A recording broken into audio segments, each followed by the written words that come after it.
To my channel. आज का जो हमारा टॉपिक है वो है एंटी हाइपरटेंसिव ड्रग्स। ठीक है, एंटी हाइपरटेंसिव ड्रग्स की हम पहले डेफिनेशन पढ़ेंगे, फिर क्लासिफिकेशन पढ़ेंगे, फिर हम यूजेस पढ़ेंगे कहाँ कहाँ पे हम इसको दे सकते हैं, और फिर कहाँ कहाँ पे हम इसकी कॉन्ट्राइंडिकेशंस पढ़ेंगे, भाई हम इसको कहाँ कहाँ पे नहीं दे सकते, और साइड इफेक्ट्स, अगर कोई बंदा इसको लेता है तो इसके साइड इफेक्ट्स क्या हैं, हम सब कुछ आज इस टॉपिक में कवर करेंगे। ठीक है, आज हम बात करते हैं सबसे पहले एंटी हाइपरटेंसिव ड्रग्स, यानी कि एंटी हाइपरटेंसिव ड्रग्स कौन सी होती हैं। एंटी हाइपरटेंसिव वो ड्रग्स होती हैं जो हम किसको जब हमारा बीपी जो है वो हाई हो जाता है, इंक्रीज हो जाता है, हाई हो जाता है, जिसको हम हाइपरटेंशन बोलते हैं, जो उसको कम करने के लिए जो है वो मेडिकेशंस दी जाती हैं, उन ड्रग्स को हम क्या, उन मेडिकेशंस को हम एंटी हाइपरटेंसिव ड्रग्स बोलते हैं। एंटी हाइपरटेंसिव ड्रग्स जो होती हैं, medications use to lower high blood pressure, जो हाई ब्लड प्रेशर होता है उसको कम करने के लिए एंटी हाइपरटेंसिव ड्रग्स दी जाती हैं। अगर हाई ब्लड प्रेशर हो हमारी बॉडी में, हमारे ब्लड का प्रेशर जो है हाई होगा, तो उसकी वजह से क्या क्या हो सकता है, उसकी वजह से हार्ट अटैक हो सकते हैं, यहाँ पे हार्ट अटैक हो सकता है, स्ट्रोक आ सकता है। ठीक है, और हमारी किडनी भी जो है वो डैमेज हो सकती है। किसकी वजह से डैमेज हो सकती है? हाई ब्लड प्रेशर की वजह से। ये जो ड्रग्स होती हैं ये हेल्प करती हैं हमारे ब्लड वेसल्स को रिलैक्स करने में। देखो, ये जो हमारी ब्लड वेसल्स होती हैं ये जब नैरो हो जाती है तो हमारे ब्लड का जो प्रेशर है, यहाँ पे जो है ब्लड प्रेशर जो है वो इस वेसल में इंक्रीज है। अगर मैं इसको क्या कर देती हूँ, इसको थोड़ा सा मैं रिलैक्स कर देती हूँ, थोड़ा सा इसको मैं डायलेट कर देती हूँ, तो ब्लड प्रेशर जो हो जाएगा, क्या हो जाएगा, कम हो जाएगा। ऐसी ड्रग्स दी जाती हैं जो कि हम क्या करते हैं, जो हमारी वेसल्स होती हैं उसको क्या करती हैं, रिलैक्स करती हैं, या उसको क्या करती हैं, डायलेट करती हैं, है ना। अब हम दूसरा हम क्या क्या करते हैं, जो हमारे इस प्यारे प्यारे से हार्ट पे, जो हमारे हार्ट पे जो है वर्कलोड जो पड़ता है, पंपिंग का वर्कलोड जो पड़ता है ना, ब्लड को पंप करने का या फिर ऑक्सीजन डिमांड का, है ना, वो कम करने के लिए, है ना, वो रिड्यूस करने के लिए, हम क्या करते हैं, हम एंटी हाइपरटेंसिव ड्रग्स देते हैं पेशेंट को। ठीक है, और ये रिमूव करती हैं एक्सेस ऑफ फ्लूइड। अगर हमारी बॉडी में जो है वो एक्सेस ऑफ फ्लूइड जमा हो गया है, ठीक है, एक्सेस ऑफ फ्लूइड जो है वो एक्यूमुलेट हो गया है, एक्सेस ऑफ फ्लूइड हमारी ब्लड वेसल्स में एक्यूमुलेट हो गया है, तो ये उसको क्या करती हैं, ये रिमूव करती हैं।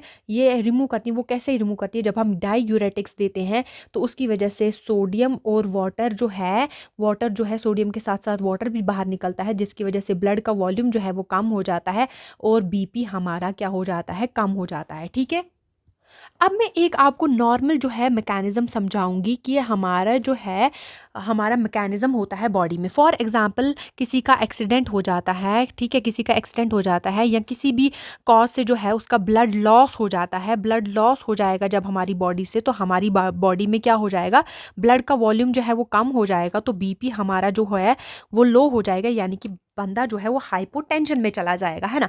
जब वो हाइपोटेंशन में जाएगा, उसका बीपी जो है वो लो हो जाएगा, तो हमारा नॉर्मल मैकेनिज्म जो है वो काम करता है। नॉर्मल मैकेनिज्म हमारी बॉडी का ये है कि हमारी बॉडी में एक प्रोटीन होता है, एंजियोटेंसिनोजन। हमारी बॉडी में एक प्रोटीन होता है एंजियोटेंसिनोजन, जो कौन प्रोड्यूस करता है, जिसको लिवर प्रोड्यूस करता है, और हमारी बॉडी में यानी कि ब्लड में ये प्रोटीन जो है ये इस टाइम आपकी बॉडी में भी है, मेरी बॉडी में भी है, सबकी बॉडी में है, लेकिन ये इस टाइम है इनएक्टिव। क्या है? इनएक्टिव। ठीक है, लेकिन जब जब क्या लगता है, जब हमारा बीपी जो है लो हो जाता है, जब हमारा ब्लड की वॉल्यूम जो है वो कम हो जाती है, ब्लड की वॉल्यूम जो है वो कम हो जाती है, तो हमारे पे किडनी जो है, हमारी जो किडनी है उसमें कुछ सेल्स होते हैं जिसको हम बोलते हैं जक्स्टाग्लोमेरुलर सेल्स। ये जो जक्स्टाग्लोमेरुलर सेल्स है ये बहुत ही सेंसिटिव होते हैं। ठीक है, ये बहुत ही ज़्यादा सेंसिटिव होते हैं। किसके लिए? कि अगर आपका ब्लड वॉल्यूम जो है वो कम हो जाए या आपका बीपी जो है वो लो हो जाता है, तो क्या करते हैं, ये सेंसिटिव होते हैं और ये रिलीज़ करते हैं रेनिन को। किसको रिलीज़ करते हैं? ये रेनिन को रिलीज़ करते हैं। अब रेनिन को जब इसने रिलीज़ किया, तो इस रेनिन ने क्या किया, ये एक एंजाइम है जो कन्वर्ट करता है एंजियोटेंसिनोजन, जो एक प्रोटीन था, उसको कन्वर्ट करता है किसमें? एंजियोटेंसिन फर्स्ट में इसको कन्वर्ट करते हैं। ठीक है, ये जो एंजियोटेंसिन फर्स्ट है ये क्या होता है, ये भी इनएक्टिव होता है। और फिर हमारा जो यहाँ पे होते हैं लंग्स जो होते हैं हमारे, उधर से निकलता है एस, ये एक और एंजाइम निकलता है जो कि किसको कन्वर्ट करता है, एंजियोटेंसिन फर्स्ट को कन्वर्ट करता है एंजियोटेंसिन सेकेंड में। अब जब हमारे पास ये एंजियोटेंसिन सेकेंड जो है वो आ जाता है, ये होता है इम्पॉर्टेंट, ये हमारे पास एक इम्पॉर्टेंट प्रोटीन है, इसको बोलते हैं, इस पूरे प्रोसेस को, इस होल प्रोसेस को, ये जो सारा का सारा प्रोसेस है, इसको हम बोलते हैं रास सिस्टम, यानी कि एक फैमिली है ये जिसको हम रास बोलते हैं, रास सिस्टम बोलते हैं, ठीक है। तो ये क्या करता है, ये जो है एंजियोटेंसिन सेकंड के रिसेप्टर्स हमारे 5 ऑर्गन्स पे प्रेजेंट होते हैं। 5 ऑर्गन्स पे इसके क्या होते हैं, रिसेप्टर्स प्रेजेंट होते हैं। पहला होता है ब्रेन पे, दूसरा होता है हार्ट पे, तीसरा होता है ब्लड वेसल्स पे, ठीक है, ब्लड वेसल्स पे, और होता है हमारे पास किडनी पे, ठीक है, इसके रिसेप्टर्स किडनी पे होते हैं।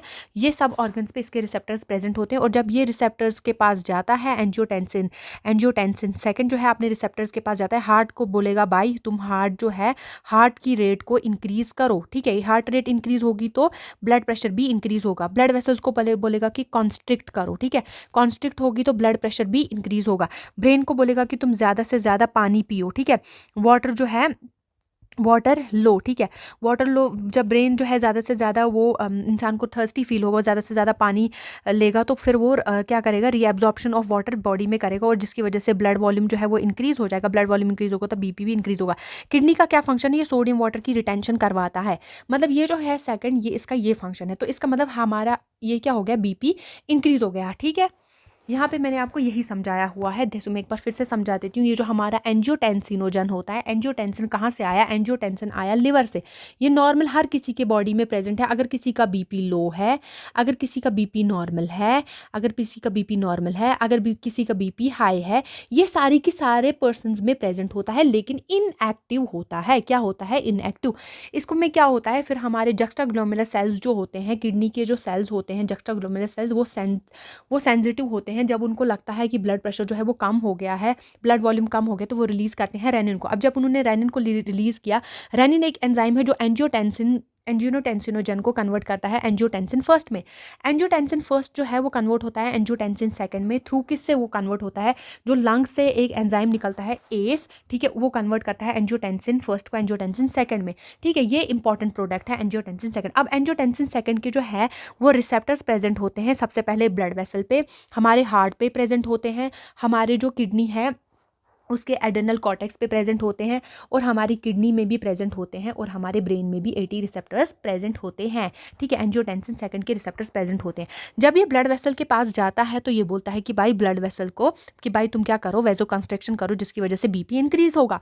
हार्ट को बोलता है कि तुम हार्ट रेट बढ़ाओ और फोर्स ऑफ कंट्रैक्टिलिटी बढ़ाओ, और बीपी जिसकी वजह से इंक्रीज होगा।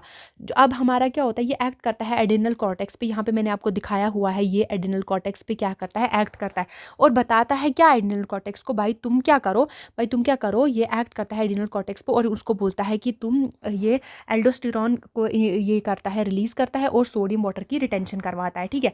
अब जो हमारी ये किडनी होती है, इसमें भी ये एक्ट करता है, सोडियम वाटर की रिटेंशन करवाता है, जिसकी ब्लड वॉल्यूम इंक्रीज हो जाती है, बीपी इंक्रीज हो जाता है।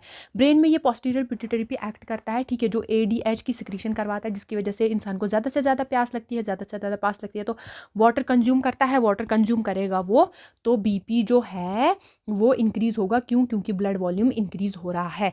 आई होप आपको ये क्लियर है। ये नॉर्मल मैकेनिज्म आपको मैंने तब बताया जब इंसान का बीपी जो है वो लो हो जाता है, तो हमारी बॉडी क्या करती है, ऐसा कंपनसेटरी मैकेनिज्म काम करती है और बीपी जो है हाई कराती है।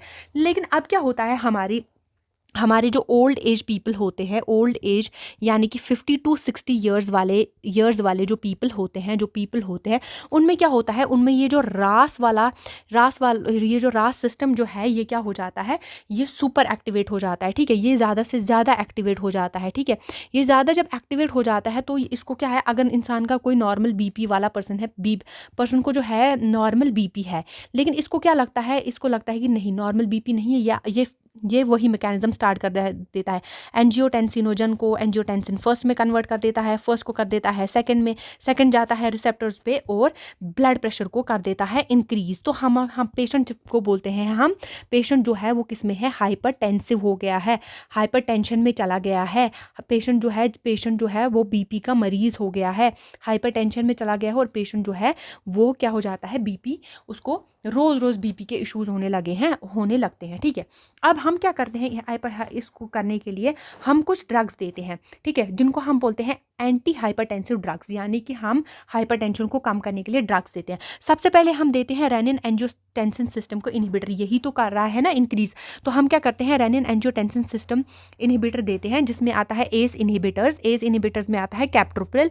ARBs यानी कि जो रिसेप्टर पे एक्ट करते हैं, ये जो हैं ये रिसेप्टर पे एक्ट करते हैं, जो रिसेप्टर यानी कि उन रिसेप्टर पे एक्ट कर जो हमारे पास 5 ऑर्गन्स थे, यानी कि ब्रेन के रिसेप्टर पे ये एक्ट करेगा जाके, ये जो हमारा किडनी के रिसेप्टर है उस पे एक्ट करेगा, ये जो हमारा ब्लड वेसल है उस पे एक्ट करेगा जाके, और उसको क्या बोलेगा कि भाई बीपी को इंक्रीज मत करो। वो क्या करेगा, वो रिसेप्टर ही बंद कर देगा। तो जब अगर एंजियोटेंसिन सेकंड आता भी है तो इन रिसेप्टर्स पे नहीं जाके लगेगा, जिसकी वजह से बीपी इंक्रीज नहीं होगा। ये जो सार्टन वाले, जिनके लास्ट के नाम के लास्ट के पीछे सार्टन है, SARTAN, सार्टन वाले होते हैं, वो होते हैं ARBs, यानी कि एंजियोटेंसिन रिसेप्टर ब्लॉकर, ठीक है।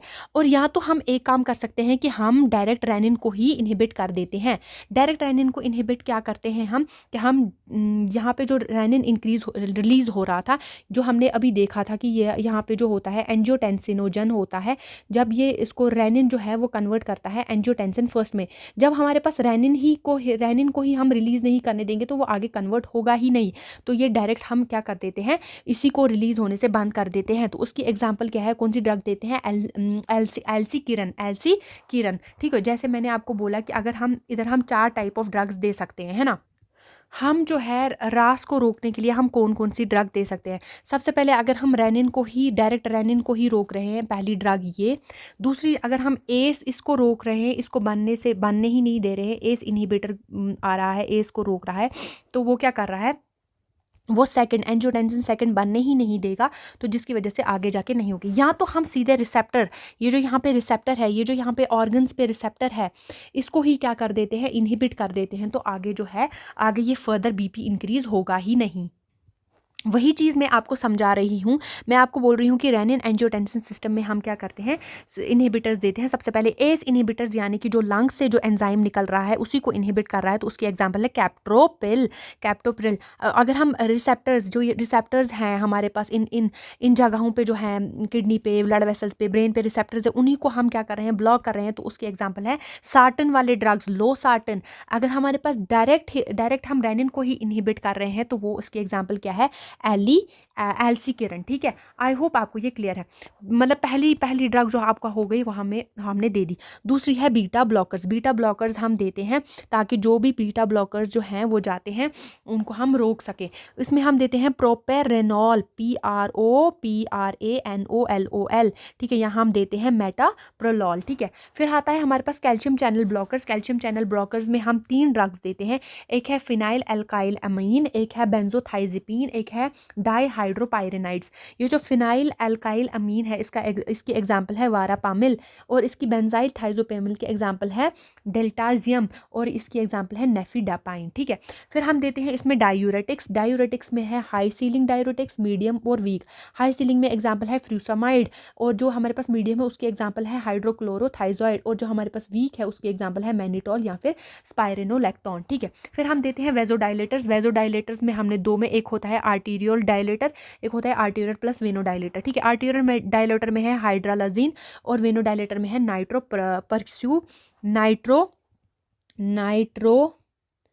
PRUSSIDESOD। आई होप आपको ये क्लियर है। इसमें हम नाइट्रोग्लाइसराइन भी देते हैं या फिर नाइट्राइड्स भी देते हैं, ठीक है। ये आप मर्जी हुई तो याद कर लेना, ठीक है। ये जो मैंने ऊपर आपको कंपैक्ट फॉर्म में क्लासिफिकेशन दिखाई, अब मैंने इसको यही डिटेल में दिया हुआ है क्लासिफिकेशन ऑफ ताकि आपको ज़्यादा से ज़्यादा समझ आए। Classification of anti hypertensive drugs, सबसे पहले हमने किया था रेनिन एंजियोटेंसिन सिस्टम, यानी कि रास को इनहिबिट करने के लिए ये जो है ये ड्रग जो है ये ब्लॉक करती है रेनिन एंजियोटेंसिन सिस्टम को, जो नॉर्मली इंक्रीज करता है किसको, ब्लड प्रेशर को। सबसे पहला हमारा होता है एस इनहिबिटर में क्या होता है, एंजियोटेंसिन कन्वर्टिंग एंजाइम, यानी कि जो हमारा लंग्स से जो है एंजाइम निकल रहा था, लंग्स से जो निकल रहा था एस, उसी को हम क्या कर रहे हैं, उसको हम रोक रहे हैं। जब हम उसको रोकेंगे तो एंजियोटेंसिन फर्स्ट जो है वो किस में, सेकंड में कन्वर्ट नहीं होगा। जब वो सेकंड में कन्वर्ट नहीं होगा तो आगे वो नहीं जाएगा, ठीक है। इसके एग्जाम्पल है कैप्टोप्रिल, प्रिल वाले, प्रिल एनाप्रिल, ठीक है, लेसोप्रिल, ये सारे के सारे प्रिल वाले ड्रग्स जो हैं वो है एस इनहिबिटर्स। फिर हमारे पास आता है ARB यानी कि angiotensin receptor blocker. Angiotensin receptor blocker है, अगर ये सेकंड वाला अब बन गया है, अब जब जो ये ऑर्गन्स पे जाता है, जैसे ब्रेन पे जाता है, जैसे किडनी में जाएगा, ठीक है, जैसे हमारे पास ब्लड वेसल में जाएगा, है ना, इन सबको हम जो इसके रिसेप्टर्स जहाँ लगे हुए हैं इनको हम क्या कर देते हैं, इनहिबिट कर देते हैं, जो आगे जाके फर्दर जो है BP को इंक्रीज नहीं करते हैं। साटन वाले ड्रग्स जैसे वो लो साटन, वाल साटन, साटन SARTAN, साटन वाले ड्रग्स कौन से हैं, ARB angiotensin second receptor blocker. फिर हमारे पास आता है direct rennin inhibitor. Direct rennin inhibitor में क्या होता है, रेनिन को ही हम इनहिबिट कर देते हैं। जो किडनी से हमारा किडनी से निकल रहा था, जो जब एक्स्ट्राग्लोमेरुलर सेल्स जो है वो सेंसिटिव हो रहे थे तो वहाँ से निकल रहा था रेनिन, जो कि एंजियोटेंसिनोजन को कन्वर्ट कर रहा था एंजियोटेंसिन फर्स्ट में, वो हम क्या है वो उसी को बनने से रोक रहे हैं। तो हमारा जो है यहाँ पे ड्रग वो है एल्सिकेरन, ठीक है। फिर हमारे पास है बीटा ब्लॉकर्स। बीटा ब्लॉकर्स में ये जो ड्रग है ये स्लो कर देते हैं हार्ट रेट एंड रिड्यूस करते हैं कार्डियक आउटपुट को। ये जो है ये स्लो कर देते हैं हार्ट रेट। जब हमारे पास हार्ट रेट जो है, हार्ट की रेट जो है वो स्लो हो जाएगी तो BP जो है वो कम हो जाएगा, और रिड्यूस करते हैं कार्डियक आउटपुट। और जो हमारा हार्ट का जो कार्डियक आउटपुट है यानी कि ऑक्सीजन की डिमांड को ये क्या करते हैं, कम करते हैं। जो वर्कलोड को है ये जो है ये कम करते हैं। इसमें आता है सिलेक्टिव बीटा ब्लॉकर, जो सिर्फ और सिर्फ एक्ट करता है हार्ट पे। ये जो हमारे पास सिलेक्टिव बीटा ब्लॉकर है ये सिर्फ और सिर्फ हमारे पास किस पे एक्ट करता है, हार्ट पे। इसके एग्जाम्पल है मीटोप्रोलॉल, मीटोप्रोलॉल। फिर हमारे पास आता है नॉन सिलेक्टिव बीटा ब्लॉकर, जो हमारे पास हार्ट पे भी एक्ट करता है और हमारे पास लंग्स पे भी एक्ट करता है, ठीक है, और हमारे पास लंग्स पे भी एक्ट करता है। इसके एग्जांपल है प्रेप्रेनोलोल। फिर हमारे पास आता है calcium channel blockers. Calcium channel blockers की अगर हम देखें तो ये ड्रग्स जो है ये रिलैक्स करती हैं ब्लड वेसल्स को by blocking calcium entry into muscle cell. यानी कि ये कैल्शियम चैनल ब्लॉकर्स क्या करते हैं, ये हमारे पास रिलैक्स करते हैं। जो हमारी ब्लड वेसल्स होती हैं उनको क्या करती हैं, रिलैक्स करती हैं। उनको रिलैक्स कैसे करती हैं, ब्लॉक करती हैं कैल्शियम की एंट्री को ही ब्लॉक कर देती है। जो हमारे पास कैल्शियम एंट्री होता है कि मसल सेल जो है उनको क्या मिले, रिलैक्सेशन में जाएं वो। उसमें आता है फिनाइल एल्काइल अमीन, जो इफेक्ट करता है हार्ट पे। इसमें एग्जांपल है VERA, वेरापामिल, ठीक है, वेरापामिल। दूसरा है बेंजोथाइजिपिन। बेंजोथाइजिपिन में क्या है, ये इफेक्ट करता है हार्ट पे भी करता है और ब्लड वेसल पे भी ये इफेक्ट करता है। इसका क्या नाम है DILTIA,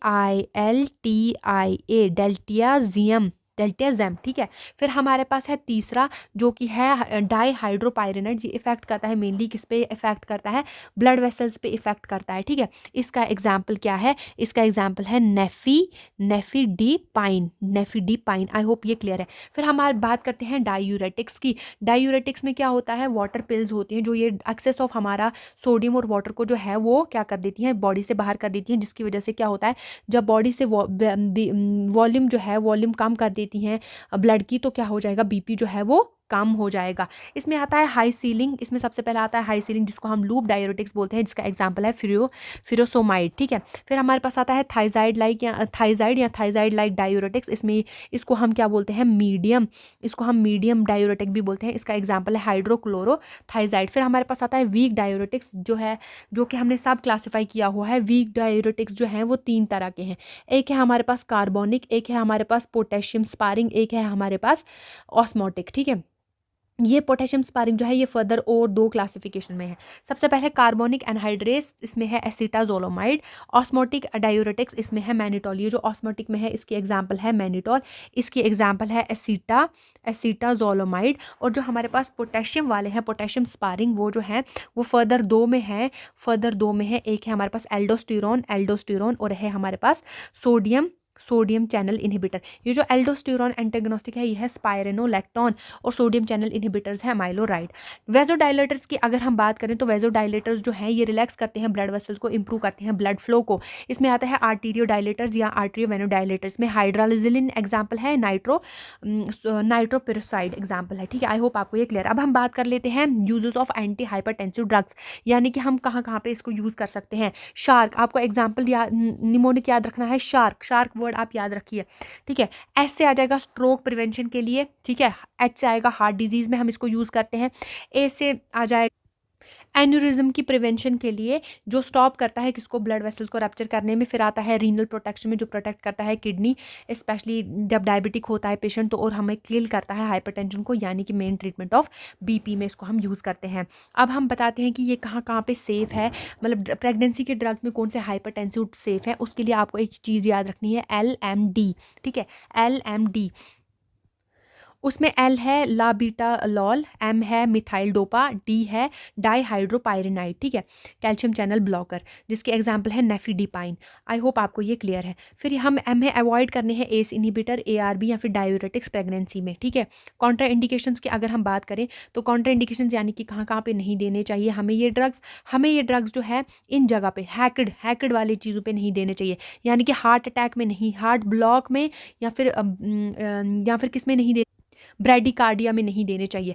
अस्थमा वाले पेशेंट्स को बीटा ब्लॉकर नहीं देने चाहिए। क्रॉनिक किडनी डिजीज़ में नहीं देने चाहिए, या फिर पोटेशियम इम्बैलेंस यानी कि डायूरेटिक्स या फिर एस इनहिबिटर्स।